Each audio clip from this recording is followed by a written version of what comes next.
ਇੱਕ ਓੰਕਾਰ ਸਤਨਾਮ। ਪਰਿਪੂਰਨ ਪਰਮਾਤਮਾ ਦੀਆਂ ਅਨੰਤ ਬਖਸ਼ਿਸ਼ਾਂ ਦੇ ਵਿੱਚੋਂ ਜੋ ਅਦੁੱਤੀ ਬਖਸ਼ਿਸ਼ਾਂ ਨੇ ਉਹ ਨੇ ਮਨੁੱਖ ਨੂੰ ਪ੍ਰਦਾਨ ਕੀਤੇ ਹੋਏ ਗਿਆਨ ਇੰਦਰੀ, ਅੱਖਾਂ, ਕੰਨ, ਰਸਨਾ, ਨਾਸਕਾ, ਤਵਚਾ, ਖਲੜੀ। ਇਹਨਾਂ ਦੀ ਇਤਨੀ ਮਹਾਨਤਾ ਹੈ ਕਿ ਇਹਨਾਂ ਨੂੰ ਕਹਿੰਦੇ ਨੇ ਗਿਆਨ ਇੰਦਰੀ। ਮਨੁੱਖ ਜਿਤਨਾ ਗਿਆਨ ਉਪਾਰਜਨ ਕਰਦਾ ਹੈ, ਮਨੁੱਖ ਜਿਤਨਾ ਗਿਆਨ ਸੰਗ੍ਰਹਿ ਕਰਦਾ ਹੈ, ਮਨੁੱਖ ਜਿਤਨਾ ਗਿਆਨ ਇਕੱਠਾ ਕਰਦਾ ਹੈ, ਇਹਨਾਂ ਪੰਜਾਂ ਦੇ ਆਸਰੇ ਤੇ ਹੀ ਕਰਦਾ ਹੈ। ਅਗਰ ਮਨੁੱਖ ਕੋਲ ਦ੍ਰਿਸ਼ਟ ਸ਼ਕਤੀ ਨਾ ਹੋਵੇ, ਸਰੋਤ ਸ਼ਕਤੀ ਨਾ ਹੋਵੇ, ਭਾਵ ਅੱਖਾਂ ਨਹੀਂ, ਕੰਨ ਨਹੀਂ ਔਰ ਰਸਨਾ ਨਾ ਹੋਵੇ, ਤਵਚਾ ਵਿੱਚ ਸਪਰਸ਼ਤਾ ਦਾ ਬੋਧ ਨਾ ਹੋਵੇ, ਤਾਂ ਫਿਰ ਮਨੁੱਖ ਤੇ ਪੱਥਰ ਵਿੱਚ ਕੋਈ ਅੰਤਰਾ ਰਹਿ ਨਹੀਂ ਜਾਂਦਾ। ਪੱਥਰ ਵੇਖ ਨਹੀਂ ਸਕਦਾ, ਪੱਥਰ ਸੁਣ ਨਹੀਂ ਸਕਦਾ, ਪੱਥਰ ਸੌਂਗ ਨਹੀਂ ਸਕਦਾ, ਪੱਥਰ ਬੋਲ ਨਹੀਂ ਸਕਦਾ ਔਰ ਪੱਥਰ ਸਪਰਸ਼ ਵੀ ਨਹੀਂ ਕਰ ਸਕਦਾ। ਇੱਕ ਪੱਥਰ ਦੇ ਕੋਲ ਪੱਥਰ ਪਿਆ ਹੈ, ਕੁਛ ਵੀ ਨਹੀਂ ਪਤਾ ਕਿ ਮੇਰੇ ਕੋਲ ਦੂਜਾ ਪੱਥਰ ਵੀ ਪਿਆ ਹੈ, ਤੀਸਰਾ ਪੱਥਰ ਵੀ ਪਿਆ ਹੈ। ਭਾਵ ਦੂਸਰੇ ਦਾ ਗਿਆਨ ਪ੍ਰਾਪਤ ਹੋ ਸਕੇ, ਦੂਸਰੀ ਵਸਤੂ, ਦੂਸਰੀ ਹਸਤੀ, ਦੂਸਰੀ ਚੀਜ਼, ਉਸ ਲਈ ਗਿਆਨ ਇੰਦਰੀਆਂ ਦਾ ਹੋਣਾ ਅਤਿਅੰਤ ਲਾਜ਼ਮੀ ਹੈ। ਅਨੰਤ ਬਖਸ਼ਿਸ਼ਾਂ ਦੇ ਚੋਂ ਅਕਾਲ ਪੁਰਖ ਦੀ ਦਿੱਤੀ ਹੋਈ ਇਹ ਮਹਾਨ ਬਖਸ਼ਿਸ਼ ਹੈ। ਤਦੀ ਤੇ ਇੱਕ ਇੱਕ ਇੰਦਰੀ ਦੇ ਪ੍ਰਤੀ ਧੰਨ ਗੁਰੂ ਅਮਰਦਾਸ ਜੀ ਮਹਾਰਾਜ ਸਾਨੂੰ ਸੁਚੇਤ ਕਰਦੇ ਨੇ, ਸਾਵਧਾਨ ਕਰਦੇ ਨੇ। ਜੇ ਪ੍ਰਥਮ ਲਈਏ ਇਹਨਾਂ ਅੱਖਾਂ ਨੂੰ, ਬੜੀ ਖੂਬੀ ਹੈ।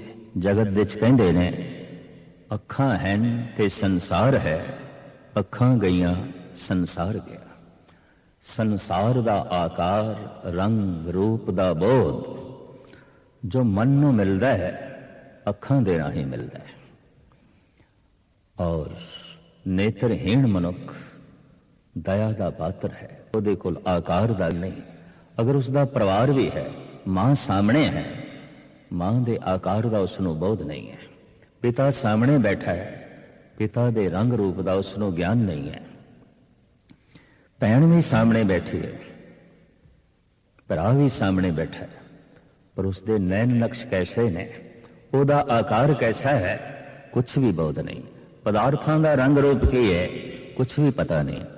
ਅਗਰ ਉਸਦੀ ਗ੍ਰਸਤ ਜ਼ਿੰਦਗੀ ਹੋਵੇ, ਪਤਨੀ ਹੋਵੇ ਜਾਂ ਪਤੀ ਹੋਵੇ, ਨੇਤਰਹੀਣ ਇਸਤਰੀ ਦਾ ਕੀ ਰੰਗ ਹੈ, ਕੀ ਆਕਾਰ ਹੈ, ਕੀ ਰੂਪ ਹੈ, ਕੋਈ ਵੀ ਬੋਧ ਨਹੀਂ, ਕੋਈ ਬੋਧ ਨਹੀਂ।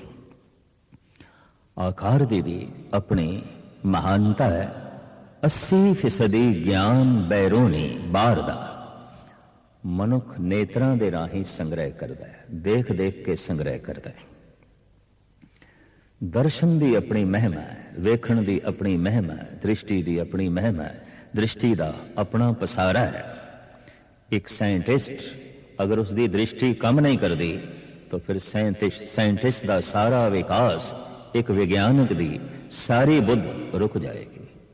ਵੇਖ ਨਹੀਂ ਸਕਦਾ। ਜਦ ਵੇਖ ਨਹੀਂ ਸਕਦਾ ਤਾਂ ਖੋਜ ਕੀ ਕਰੇਗਾ?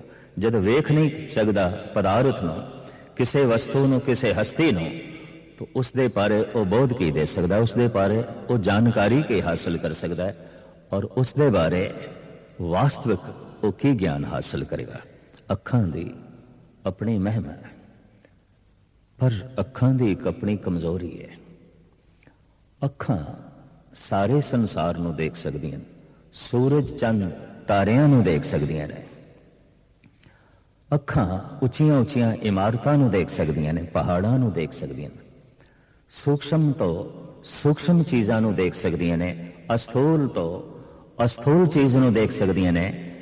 ਪਰ ਦੋ ਅੱਖਾਂ ਦੀ ਆਪਣੀ ਇੱਕ ਕਮਜ਼ੋਰੀ, ਦੋ ਅੱਖਾਂ ਆਪਣੇ ਆਪ ਨੂੰ ਨਹੀਂ ਵੇਖ ਸਕਦੀਆਂ। ਇੱਕ ਅੱਖ ਨਹੀਂ ਵੇਖ ਸਕਦੀ ਆਪਣੇ ਆਪ ਨੂੰ, ਮੈਂ ਕੈਸੀ ਹਾਂ। ਵੇਖਣ ਲਈ ਦਰਪਣ ਦਾ ਸਹਾਰਾ ਲੈਣਾ ਪੈਂਦਾ ਹੈ, ਸ਼ੀਸ਼ਾ ਦਾ ਸਹਾਰਾ ਲੈਣਾ ਪੈਂਦਾ ਹੈ, अख नूं भी वेखण वास्ते ये अख कैसी है, मेरी अख कैसी है, किस तरह दी है। ये पुतले काले ने, नीले रंग दी है, वड्डी है, छोटी है, मृगनैन ने या आम पद्धर दियां अखां ने। ये बहुत दर्पण तो मिलेगा, दूसरे तो मिलेगा। अख अख नूं नहीं वेख सकती। अख पहाड़ां नूं वेख सकती है, पर अख दे अंदर एक निक्की जी रड़क पै गई है, नहीं वेख सकती। दूसरा चाहिए, तीसरा चाहिए। दूसरे नूं कहने असी जरा वेख मेरी अख दे च की पै गए। हद हो गई। ये अखां जो पहाड़ां नूं वेख सकदियां ने, सूरज चंद तारियां नूं वेख सकदियां ने, अख दे अंदर पई हुई रड़क नहीं वेख सकती। और निक्की जी ये रड़क, निक्का जिहा ये तिनका वेखण दे च अखां असमर्थ ने। भाव वेखण लई कोई दूरी चाहिए। ये दूर दे ही दर्शन कर सकते हैं। अखां वास्तविक इंज कह लईए दूरदर्शनी ने। अखां दे उपर किताब रख लईए, नहीं पढ़ सकांगे, क्योंकि अखां नूं अखर ही नहीं दिखाई देणगे। अखां दे उत्ते कोई तस्वीर रख लईए, नहीं वेख सकेगी। अख दूरदर्शन है। दूरदर्शन का ही बहुत करांदी है। कुछ ना कुछ दूरी चाहिए है। 1 फुट की दूरी, 10 फुट की दूरी, 100 फुट की दूरी चाहिए है। इंज कह लो अखां का ना ही होना चाहिए दूरबीन। कुछ ना कुछ दूरी चाहिए है, तां ये बीन कहते हैं वेखने नूं। फारसी का लफ्ज बीनाई, वेखना। दूरबीन, दूर तो वेखना। बिल्कुल अखां दे कोल है, अख नहीं वेख सकती। अखां ते दूरबीन ने, थोड़ी थोड़ी दूरी चाहिए है, अख वेख सकती है। लेकिन बहुत निकटता है, बहुत निकटता है, नहीं वेख सकती। पर अख दे च रड़क पै गई, तिनका पै गया, जद अख नूं ओ नहीं दिखाई देंदा। पर अखां दे विच जो बैठा है, जिहदी शक्ति नाल अखां वेख रही ने, ये अखां किस तरह वेखणगियां उसनूं। इस वास्ते कल युग दे अवतारी पुरुष धन गुरु नानक देव जी महाराज नूं कहना पिया, नानक से अखणियां बेअन जिने दिसंदो मां पिरी। वो अखां होर ने, होर ने, होर ने, जिन्हां नाल परमात्मा नूं वेखीदा, ईश्वर नूं वेखीदा। महाराज गुरु नानक देव जी महाराज ने ऐलानिया कह दिता, अंधे ए ना आखियन जिन मुख लोण ना आए, अंधे से ही नानका जो खसमों गुथे जाए।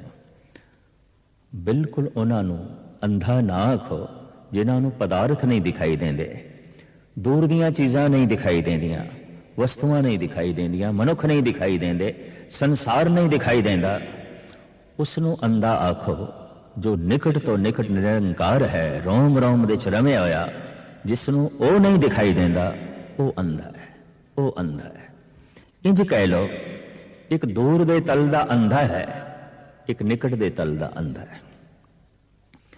ये दूर दे तल दे अंधे दूरदर्शन, जिन्होंने दूर दियां चीज़ां दिखाई दे सकन, इस तरह दे अंधियां दी तादाद संसार दे च बहुत ज्यादा नहीं है, बहुत ज्यादा नहीं है, थोड़े ने, थोड़े ने।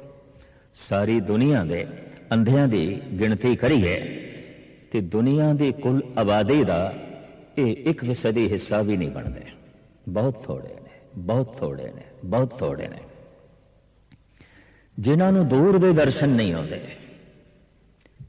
या इंज कह लो जिन्हां दियां अखां दूर दर्शन नहीं ने, इस तरह के नेत्रहीन, इस तरह के अंधे बहुत थोड़े, बहुत थोड़े। पर जिन्होंने निकट के दर्शन नहीं आते, उस प्रभु के दर्शन नहीं आते जो नेड़े तो नेड़े, निकट तो निकट, निकट तो निकट। उन्हां अंधियां नाल सारा संसार भरिया है। जगत अंधा है, निकट तो निकट जो परमात्मा है नहीं दिखाई देता। जगत दूर दे तल ते सुजाखा है, निकट दे तल ते अंधा है। इंज कह लो मनुख दियां अखां दूर दर्शन ने, निकट दर्शन नहीं ने। दूर दर्शन ने, नजदीक दर्शन नहीं ने, निकट दर्शन नहीं ने। इसका मतलब जो नेड़े तो नेड़े है, जब दिखाई नहीं देता तो उसका ज्ञान भी नहीं। जब दिखाई नहीं देता तो उसका बोध भी नहीं, तो सारा संसार ईश्वर के तल ते अज्ञानी मनिया जाएगा, ज्ञानी नहीं, अज्ञानी। क्योंकि पदार्थ का बोध है, परमात्मा का ज्ञान नहीं है। संसार का ज्ञान है, निरंकार का ज्ञान नहीं है। शरीर का ज्ञान है, आत्मा का ज्ञान नहीं है। फल फूल वनस्पति रंग रूप आकार का ज्ञान है, पर जो आकार तो रहित निराकार है उसका ज्ञान नहीं है। अंधा है मनुख परमात्मा के तल ते, अध्यात्मिक तल ते। उर्दू दे हो गुजरे इस सदी दे मायानाज शायर डॉक्टर मोहम्मद इकबाल वो कहते ने, दिले बिना भी कर खुदा से तलब कि आंख का नूर दिल का नूर नहीं। इस्लाम दे अरदास लई लवस, प्रार्थना लई जो शब्द है वो है दुआ। भी खुदा दे अगों दुआ कर रहे हैं, कुछ मंग रहे हैं। ये आलम, ये अनुभवी पुरुष कहता है, खुदा दे कोलों, प्रभु दे कोलों जब तू दुआ करें, उसके अगों दुआ करें, तो खुदा दे कोलों ये भी मंगया कर, ऐ खुदा वो अखां दे जिहड़ियां तैनूं वेख सकन। दिले बीना भी कर खुदा से तलब कि आंख का नूर दिल का नूर नहीं। इल्म में भी सरूर है लेकिन ये वो जन्नत है जिसमें हूर नहीं। होवेगा अक्षरी ज्ञान दे च भी कुछ सरूर, होवेगा अखरी बौद्धां दे च भी कोई सूझ ते समझ, लेकिन इस दे च सरूर नहीं है, इस दे च मस्ती नहीं है, इस दे च वो रस नहीं है जिस दे नाल आकार दे जगत दे सारे रस बेरस हो जाते ने। तो ये आलम कहता है, मंगया कर उस अख नूं जो निकट तो निकट है, देख सके। जगत दे सारे संबंध भी दूर ने और कई दफा ते बहुत दूर चले जाते हैं।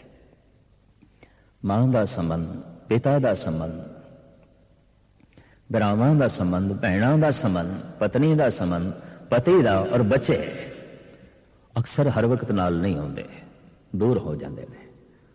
कई दफा ते मौत उन्होंने हमेशा लई दूर कर देती है, हादसे हमेशा लई दूर कर देंदे ने। पर कितने भी नेड़े होवन फिर भी दूर ने। 1 फुट की दूरी, 2 फुट की दूरी, 10 फुट की दूरी, आखिर दूरी है। लेकिन जो नेड़े तो नेड़े रोम रोम विच होते नहीं दिखाई दे रहे। दृश्य दिखाई दे रहा है, अदृश्य नहीं दिखाई दे रहा। आकार दिखाई दे रहा है, निराकार दिखाई नहीं दे रहा। तो उस निराकार नूं किस तरह वेखिए? साडे देश के ऋषि मुनियां ने एक तीसरी अख का भी जिक्र किया है। शायद परमात्मा का एक नाम है त्रिलोचन, 3 नेत्रां वाला। और बहुत सारे मनुखों के नाम भी चूंकि धार्मिक ने, ईश्वरमयी ने, तो त्रिलोचन नाम रखा जाता है। त्रिलोचन, 3 नेत्रां वाला, 3 अखां वाला। परमात्मा ने पशुओं को भी 2-2 अखां दित्तियां ने, मनुख को भी 2 दित्तियां ने। त्रिलोचन, 3 नेत्र, तीसरी अख। वाकई विद्वान इस त्रिकुटी दे 2 अखां दे मध दे तीसरी अख मनते हैं। वो है ऐसी अख जो अदृश्य है। कई दफा तो ये 2 अखां भी बंद हो जांदियां, संसार भी नहीं दिखाई देता, रिश्ता टुट जाता है, तां भी तीजी अख नहीं खुलती। जीवन यात्रा उसकी सफल मननी चाहिए है। 2 अखां बंद होवन उस तो पहले तीसरी अख खुले। संसार नाल देखण दा रिश्ता टुटे उस तो पहले निरंकार दे दर्शन हो जाण। पदार्थां नूं वेखण दा संबंध टुटे उस तो पहले परमात्मा दिसण लगता है। परिवार दृष्टि तो ओझल होवे उस तो पहले निरंकार दृष्टि दे आ जाए। और मनुख मान नाल कह सके, मैं पेखे होरी ऊंचा मोहन सबते ऊंचा। गुरु अर्जन देव जी महाराज कहते ने, ऊंचियां तो उच्चा जो महान वेख रहे हैं, असी वेखे। भगत कबीर उस तीजे नेत्र नूं भी दो दो नेत्रां नाल तशबीह देंदे ने, दोए दोए लोचन पेखा हाँ हर बिन अवर न देखा। मैं तो वेख रहा, हरि तो बिना हुण कुछ भी नहीं दिखाई देता, हरि ही दिखाई देता। दरअसल तीजा नेत्र इन्हां दो अखां दे समा जांदा है। वो तीजी अख इन्हां दो अखां नूं महान कर देंदी है। कई दफा देखे है खुशी विच, महान खुशी विच अखां पहले नालों ज्यादा खुल जांदियां, वड्डियां हो जांदियां। जिसनों मन देखना चाहता है और देख के रस मिले, देख के खुशी मिले, अख वड्डी हो जाती है। जिसनों मन देखना ही नहीं चाहता और देख के दुख होवे, देख के घृणा पैदा होवे, देख के दुविधा पैदा होवे, अख छोटी हो जाती है, अख छोटी हो जाती है। पर जिस दिन प्रभु की झलक मिलती है और वो तीसरी शक्ति दृश्य शक्ति इन्हां दो नेत्रां दे समांदी है, ये दो अखां बहुत महान हो जांदियां, बहुत वड्डियां हो जांदियां ने। सारा ब्रह्मंड ब्रह्म का रूप जो है दिखाई देने लग पैंदा है। धन गुरु गोबिंद सिंह जी महाराज एक दिन प्रसन्न होके भाई साहब भाई नंद लाल नूं कहंदे ने, पुरखा तू कुछ मंग, तू कुछ मंग, असी तेरी झोली दे च पाईए, तैनू दे के सानू खुशी होवेगी, तू मंग सानू खुशी होवेगी। हैं ऐसे रिश्ते जिन्हां नूं दे के खुशी मिलती है, और दुनिया विच हैं ऐसे संबंध जिन्हां कोल खो के खुशी मिलती है। खो लईए इन्हां दा, खो लईए, धन खो लईए, संपदा खो लईए, इज्जत मान मर्यादा खो लईए, मौका मिल जाए तो जिंद जान भी खो लईए। हैं कोल खो के सुख मिलता है, जिन्हां कोल खो के आनंद मिलता है। पर दुनिया विच हैं ऐसे जिन्हां नूं दे के खुशी मिलती है, दे के प्रसन्नता मिलती है, दे के आनंद मिलता है। इसनों संपदा दे दईए, इसनों धन दे दईए, इसनों मान प्रतिष्ठा दे दईए, इनों मान सन्मान दे दईए, और जे किधरे लोड़ पै जाए तो इसनों अपनी जिंद जान दे दईए। दे के भी खुशी मिलती है, खो के भी खुशी मिलती है। जो अपना है, अजीज है, बहुत प्यारा है, बहुत प्यारा है, मन नू चंगा लगता है, उन्होंने देख के खुशी मिलती है, दे के खुशी मिलती है, अखां वड्डियां हो जांदियां। जिस नाल घृणा उस कोल खो के खुशी मिलती है, अख छोटी हो जाती है, अख वेखना भी नहीं चाहती उसको। धन गुरु गोबिंद सिंह जी महाराज का फरमान, नंद लाल तू मैनू बहुत अजीज है, तू मैनू बहुत प्यारा है, तू मैनू बहुत चंगा लगता है। तेरी सेवा, तेरा ज्ञान, तेरी इबादत, तेरी श्रद्धा, तेरी भावना वाकई महान है। तू कुछ मंग, असी तेनू देईए, तू मंगे ये साड़ी खुशी, असी तेनू देईए ये साड़ी प्रसन्नता, ये साड़ा आनंद, तू मंग। भाई साहब भाई नंदलाल मंग करते हैं। यह गल वखरी है कि भाई साहब का सारा कलाम पर्शियन दे च है, फारसी जुबान दे च है, और गुरु गोबिंद सिंह जी महाराज की दुनिया की भाषावां दे संबंध विच भावना यह है, समस्तुल जुबान है कि साहिब के राह है। हे परिपूर्ण परमात्मा, सारिया जबानां विच तेरी ही जबान है, सारी भाषावां विच तेरी ही भाषा है, सब तेरी ही भाषा है। जब सब कुछ तैथों आया है तो भाषा भी तैथों आई है, जब सब कुछ तैथों आया है तो जबान भी तैथों ही आई है, जब जबान तैथों आई है तो जबान तो निकले अखर भी तैथों ही आए ने, और किधरों नहीं आए। भाषा के संबंध दुविधा गुरु गोबिंद सिंह जी महाराज इंज मिटाते हैं, क्योंकि किधरे मजहब के नां ते भेद खड़ा होंदा है, किधरे जात पात के नां ते भेद खड़ा हो जाता है, किधरे मुल्क ते प्रांत के नां ते भेद खड़ा हो जाता है, और किधरे भाषा के नां ते भेद खड़ा हो जाता है। भाषा के भेद नूं गुरु गोबिंद सिंह जी महाराज मिटाते हैं, फरमान करते हैं, समस्तुल जुबान है कि साहिब के राह है। हे परिपूर्ण परमात्मा, सारिया जबानां विच तू ही है, जबान चो बोले हुए अखरां विच तू है, और निकली हुई आवाज धुन ये तो ही है। भाई साहब भाई नंद लाल उन्होंने जो जुबान है वो पर्शियन है, फारसी है। जब धन गुरु गोबिंद सिंह जी महाराज फरमान करते ने मंग करो मंग करो, असी दे के खुश होवांगे, तो मंग सानू दे के प्रसन्नता मिलेगी। तो भाई साहब जी मंग करते हैं, कहते महान मनुखों की मंग भी महान होती है, तुच्छ मनुखों की मंग भी तुच्छ होती है। जैसे बच्चा खिडौने लिए रोएगा, खिडौने की मंग करता है, मामूली है, तुच्छ है, सोच शक्ति मामूली है। मंग तो ही पता चलता है मनुख की है, वास्तविक मनुख की है। जिस मनुख की मंग बेमैनी है, जिस मनुख की मंग जड़ है, जिस मनुख की मंग कोई खास नहीं, वो मनुख भी कोई खास नहीं है, कुछ भी खास नहीं है। महान मनुखों की चाहत बहुत महान होती है, अजीम होती है। तो भाई साहब भाई नंद लाल अपनी मंग जगत दे दाते सर्वशक्तिमान धन गुरु गोबिंद सिंह जी महाराज दे अगों रखते ने। या इलाही चश्मे बीना ए बेदे, दर सरम अज इश्क सौदा ए बेदे।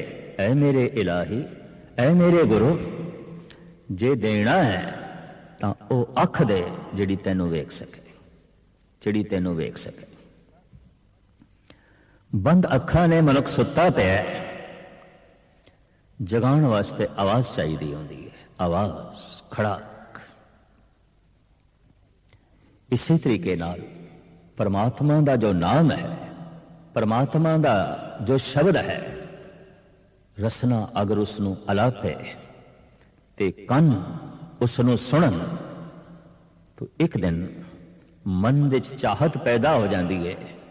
जिसनू सुन रहे हैं, जिस तो मन प्रभावित है, उन्होंने वेखिए। सुन सुन नाम तुम्हारा प्रीतम, प्रपे खण का चाव। वेखण की लालसा पैदा हो गई है, वेखण का चाव पैदा हो गया, वेखण की भुख पैदा हो गई है।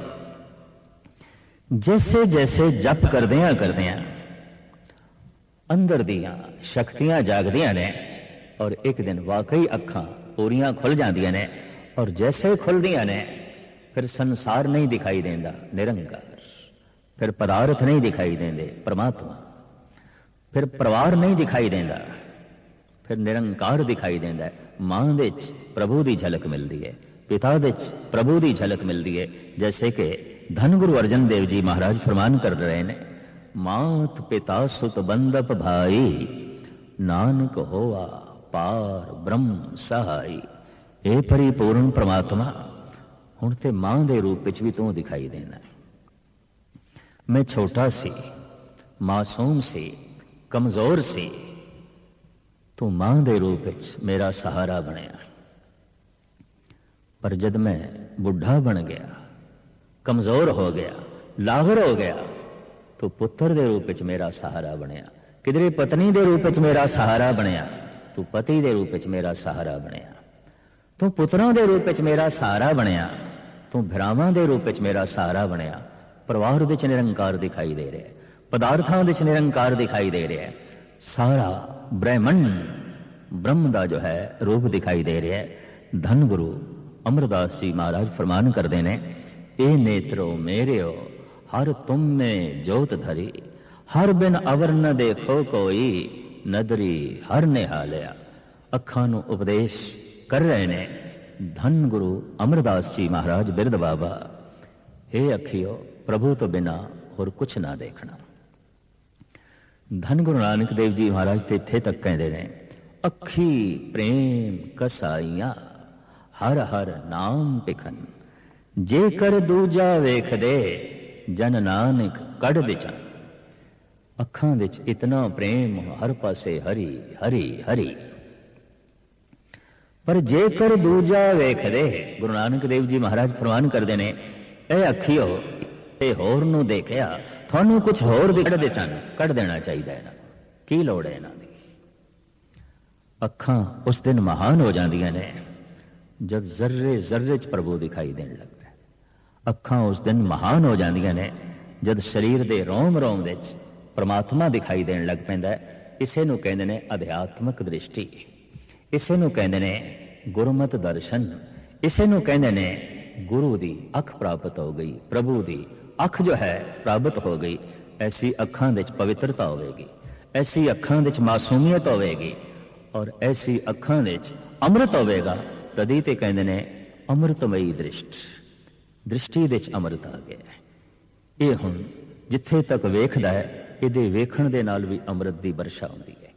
ਇਹ ਜਿੱਥੇ ਤੱਕ ਵੇਖਦਾ ਹੈ, ਵੇਖ ਕੇ ਵੀ ਕਈਆਂ ਨੂੰ ਨਿਹਾਲ ਕਰਦਾ ਹੈ। ਜਿਵੇਂ ਕਿ ਪਾਤਸ਼ਾਹ ਦੀ ਬਾਣੀ ਕਹਿੰਦੀ ਹੈ, ਨਾਨਕ ਨਦਰੀ ਨਦਰ ਨਿਹਾਲ, ਵੇਖ ਕੇ ਹੀ ਨਿਹਾਲ ਕਰ ਦਿੱਤਾ ਹੈ। ਵਾਕਈ ਅੱਖਾਂ ਵਿੱਚ ਅੰਮ੍ਰਿਤ ਹੋਵੇ, ਮਾਸੂਮੀਅਤ ਹੋਵੇ, ਪਵਿੱਤਰਤਾ ਹੋਵੇ, ਹਿਰਦੇ ਵਿੱਚ ਦਇਆ ਹੋਵੇ। ਇਸ ਤਰ੍ਹਾਂ ਦੀ ਦਇਆ ਫਿਰ ਅੱਖਾਂ ਦੇ ਰਾਹੀਂ ਪ੍ਰਗਟ ਹੁੰਦੀ ਹੈ। ਅੱਜ ਤੱਕ ਤੇ ਐਸਾ ਅਸੀਂ ਸਮਝਦੇ ਹਾਂ ਕਿ ਹੱਥਾਂ ਦੇ ਨਾਲ ਕੁਝ ਵੰਡਿਆ ਜਾਂਦਾ ਹੈ, ਪਰ ਨਹੀਂ। ਜਿਨ੍ਹਾਂ ਦੀ ਅੱਖਾਂ ਨੇ ਪਰਮਾਤਮਾ ਨੂੰ ਵੇਖ ਲਿਆ ਹੈ ਔਰ ਜੋ ਪਾਵਨ ਹੋ ਗਈਆਂ ਨੇ, ਇਸ ਤਰ੍ਹਾਂ ਦੇ ਮਨੁੱਖ ਆਪਣੀ ਅੱਖਾਂ ਦੇ ਰਾਹੀਂ ਵੀ ਅੰਮ੍ਰਿਤ ਵੰਡਦੇ ਰਹਿੰਦੇ ਨੇ। ਉਹ ਜਿੱਥੇ ਬੈਠਦੇ ਨੇ ਦ੍ਰਿਸ਼ਟੀ ਨਾਲ ਹੀ ਸਭ ਕੁਝ ਪਵਿੱਤਰ ਕਰਦੇ ਨੇ। ਇੱਕ ਸਾਧੂ ਨੇ ਵੇਸਵਾਂ ਨੂੰ ਵੇਖ ਕੇ ਦੇਵੀ ਬਣਾ ਦਿੱਤਾ, ਆਪਣੀ ਦ੍ਰਿਸ਼ਟੀ ਨਾਲ ਹੀ ਦੇਵੀ ਬਣਾ ਦਿੱਤਾ। ਭਾਈ ਗੁਰਦਾਸ ਉਸ ਦੀ ਬਕਾਇਦਾ ਕਥਾ ਲਿਖਦੇ ਨੇ, ਮਹਾਂਪੁਰਖ ਅਚਾਨ ਚਕ ਗਨਕਾ ਵਾੜੇ ਜਾਏ ਖਲੋਤਾ। ਗਨਕਾ ਦੇ ਘਰ ਚਲਾ ਗਿਆ, ਦੇਖਿਆ ਕਿ ਦ੍ਰਿਸ਼ਟੀ ਕੀ ਮਾਰੀ ਗਨਕਾ ਦੇਵੀ ਹੋ ਗਈ। ਉਹਦੀ ਰਸਨਾ ਤੋਂ ਵੀ ਰਾਮ ਨਾਮ ਦੀ ਧੁਨੀ ਬੁਲੰਦ ਹੋ ਗਈ। ਉਹ ਵੀ ਰਾਮ ਰਾਮ ਕਹਿਣ ਲੱਗ ਪਈ। ਗੰਦੇ ਗੀਤ ਗਾਣ ਵਾਲੀ, ਫੈਸ਼ ਅਲਾਪ ਕਰਨ ਵਾਲੀ ਅੱਜ ਰਾਮ ਨਾਮ ਦਾ ਅਲਾਪ ਕਰਨ ਲੱਗ ਪਈ।